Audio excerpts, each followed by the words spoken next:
2023 жылы 14 сәуірде марқұм Жилинскаяға соттық психологиялық психиатриялық сараптама жүргізілді. Қазақстан Республикасының сот сараптамасын ұйымдастыру және жүргізу Қазақстан Республикасының қылмыстық кодексінің 35 бөлігімен сот сараптамасы туралы Қазақстан Республикасының заңымен және Қазақстан Республикасының Әділет министрлігінің 2017 жылғы 27 сәуіріндегі 484 бұйрығымен бекітіліп, ережелерімен реттелген.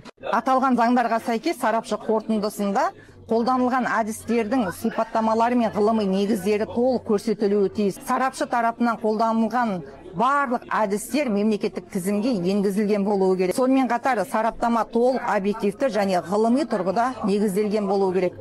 Алайда бұл талаптар сараптама жүргізу барысында сақталмаған. Комиссия құрамында тек 2 психиатр, 1 психолог көрсетілген. Заң бойынша адам есінің ақылының дұрыстығын анықтау үшін кемінде 3 психиатр болу керек. Сонымен қатар психолог психиатрлық диагноз қоюға қақысы жоқ. Комиссияның бұл заңды құрамы да бұл жерде сақталмаған.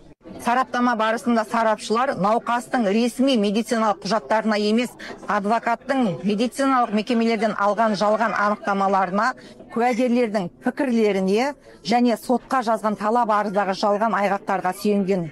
Бұл объективті және ғылыми дәлелденген тәсіл емес. Сараптамада барлық сұрақтарға психолог, психиатрлардың барлығы бірдей қол қойғанымен, кейбір сұрақтарға олардың құзыреттері сәйкес келмейді. Бұл да бір сараптама жүргізудің ережесінің бұзылғандығының дәлелі. Аталған сараптама марқұмға жүргізілген сараптама болғандықтан, сарапшылар науқасты тікелей бақылай алмаған. Сондықтан олар толық медициналық құжаттар болғанда ғана объективті баға бере алады. Бұл жерде объективті дәлелдер жоқ. Бұл сараптама заңға қайшы жалғасалған қылмыстық іс деп есептеймін. Сондықтан құрметті құзырлы орган қызметкерлері, осы сараптаманы жүргізген сарапшылар Романенко, Нұрмұхамбетова және Қожамжароваларға қатысты қызметтік тексеру жүргізулеріңізді сұраймын.